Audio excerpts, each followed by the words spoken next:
दोस्तों,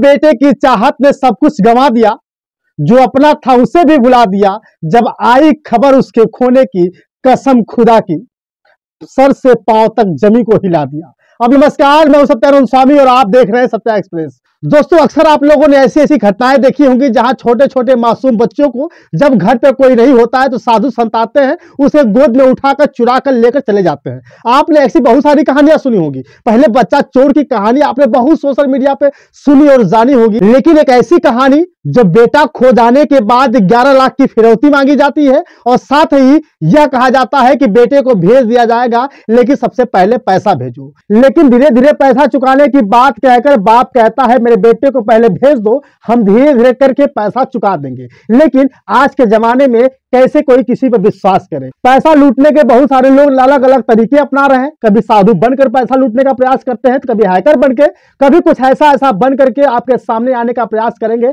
और सीधे ही आपसे फिरौती कर लेंगे। अक्सर सोशल मीडिया पे ऐसी खबरें आपको देखने को मिलती है। लेकिन आज की जो कहानी है बहुत ही जबरदस्त और शानदार है, क्योंकि यदि आपके ही बच्चे खो जाते हैं तो सबसे पहले इन बातों को ध्यान में रखना बहुत जरूरी होगा। साथ ही समाजवादी पार्टी के नेता राष्ट्रीय महासचिव स्वामी प्रसाद मौर्य ने इस्तीफा दे दिया है अपने पद से। इस खबर को ही बताने का प्रयास करेंगे, तो आपसे निवेदन है कि चैनल को सब्सक्राइब कर लीजिए और अभी तक अपना घंटा नहीं बजाया है तो घंटा जरूर दबा लीजिएगा और वीडियो अंत तक देखने के बाद शेयर जरूर करिएगा, क्योंकि भैया बड़ी मेहनत लगती है। आपको वीडियो खोज कर लाकर बताने की कोशिश करता हूं, क्योंकि बहुत मेहनत लगती है वीडियो और खबर बनाने की। इसलिए आपसे निवेदन है कि कृपया करके वीडियो अंत तक जरूर देखिएगा। अगर आपको बात समझ में आती है तब भी कमेंट में लिखिएगा, बात नहीं समझ में आती है तब भी कमेंट करके लिखिएगा, ताकि मैं आने वाले समय में और सी वीडियो जब बनाऊं तो अच्छी तरह से आपको समझा सकूं। अब आप एक तस्वीर आप देख रहे होंगे कि एक साधु है, एक जोगी है, एक से बगल में एक महिला बैठी है, उसके बगल में एक और जोगी बैठा है,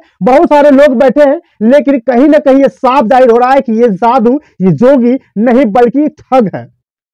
बहुत ही जबरदस्त तरीके से साधु बनकर किसी व्यक्ति का पैसा ठगने का प्रयास किया है। क्योंकि जब भी आप सोशल मीडिया पे ऐसी ऐसी खबरें देखेंगे तो सोचेंगे कि साधु संत को भीख देना जरूरी होगा। लेकिन आज के गांव में जब भी कोई साधु संत जोगी बनकर आता है तो लोग घर से चावल लेकर, राशन लेकर के निकल पड़ते हैं कि साधु बाबा आए हैं, जोगी बाबा आए हैं, इनको राशन देना बहुत जरूरी है, क्योंकि लोग कहते हैं कि दान देने से पुण्य होता है। लेकिन एक ऐसी खबर पूरे देश के लिए एक सबक बन गई कि हम आज के बाद किसी भी साधु संत जोगी पर विश्वास नहीं करेंगे। कहानी है उत्तर प्रदेश के अमेठी जिले की। 22 साल पहले एक बच्चा पिंकू नाम का खो जाता है। पूरा परिवार परेशान होता है कि मेरा बेटा पिंकू कहां चला गया। 22 साल बाद पिंकू के बाप को फोन आता है कि आपका बेटा मेरे कब्जे में है, बस एक काम कर दो, 11 लाख रुपए का इंतजाम कर दो और आपका बेटा आपके घर पहुंच जाएगा। यह बात सुनने के बाद पिंकू के बाप ने बोला कि ठीक है, मैं आपको 11 लाख रुपए चुका दूंगा, लेकिन उससे पहले मेरे बेटे को भेज दीजिए। लेकिन 2 दिनों पहले एक खबर आती है कि उसी गांव में उसी के घर पर एक जोगी बनकर के साधु आता है और कहता है पिताजी मैं ही आपका बेटा हूं, माँ जी मैं ही आपका बेटा हूं।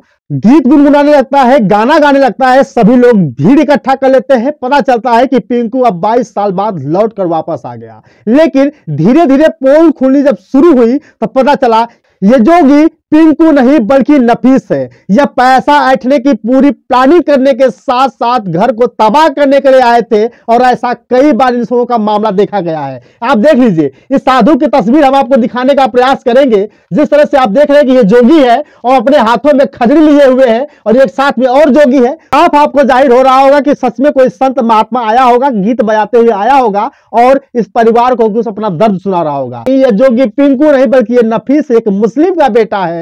तब पता चलता है कि आज के जमाने में भी लोग ठगने का किस तरह से प्रयास किए जा रहे हैं। जोगी बोलता है कि साथ में जोगी लोग आए हैं, इनको पैसा दे दीजिए, ये लोग चले जाएंगे, मैं यहीं पे रह जाऊंगा। लेकिन धीरे धीरे क्या होता है, बात चारों तरफ आग की तरफ फैल जाती है। पुलिस आती है और सब कुछ पता चलने के बाद पता चलता है कि ये जोगी नहीं था, ये पिंकू जोगी नहीं था बल्कि नफीस था। और टिंकू के परिवार को ठगने का प्रयास कर रहा था। पहले बहुत सारे लोगों को चुना लगा दिया था। सबसे पहले ये गैंग पता करता है किसका बेटा खो गया है, उसके बाद पता करते करते धीरे धीरे उसके घर के बारे में जानने की कोशिश करता है। इसके बाद बेटा को घर भेजने की बात कह करके फिरौती मांगा जाता है। यानी आप साफ समझ गए होंगे कि ऐसे लोगों से सावधान रहने की जरूरत है। आए दिन आपको ऐसे लोग आएंगे, साधु संत बन करके कहीं पर के बच्चे को चुरा ले जाएंगे। साथ ही अगर आपका बच्चा खो गया होगा तो नाटक बना करके एक दिन आपके सामने आएंगे और कहेंगे कि मैं ही आपका बेटा हूं। लूटों के बारे में क्या ख्याल है जो लोगों को लूटने की कोशिश करते हैं? बहुत बहुत धन्यवाद, शुक्रिया।